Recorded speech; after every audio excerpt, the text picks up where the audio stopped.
আজকে বাড়িতে দুপুরে মেনুতে দারুণ একটি আইটেম হয়েছে, সেইটি আমরা অনেক দিন বাদে খাচ্ছি। এটা হচ্ছে ইলিশ মাছের মাথা দিয়ে কচুর শাক, আর একটা হচ্ছে চাল কুমড়োর পাতা দিয়ে বড়া, তার সঙ্গে ডাল, আলুর তরকারি আর প্লেন ভাত। এখানে এই এই সব কিছু আইটেম আজকে রান্না করেছে আমাদের শাশুড়ি মা। তুমি কি খাচ্ছ? খুব সুন্দর হয়েছে মাছ ভাজা দিয়ে ভাত, খুব সুন্দর হয়েছে। কি মাছ ভাজা খাচ্ছ?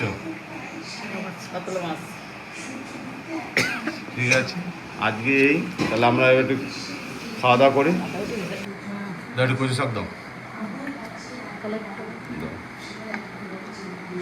দাদা এখন একটু কচু শাক খেয়ে দেখি কিরকম হয়েছে।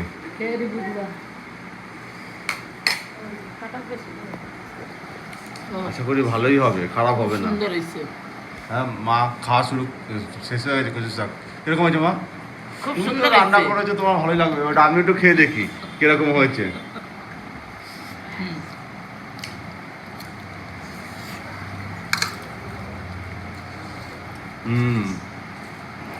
ভালো হয়েছে, খুব সুন্দর হয়েছে। তো আপনারাও এরকম ইলিশ মাছের মাথা দিয়ে কচু করে খাবেন, দেখবেন ভালো লাগবে।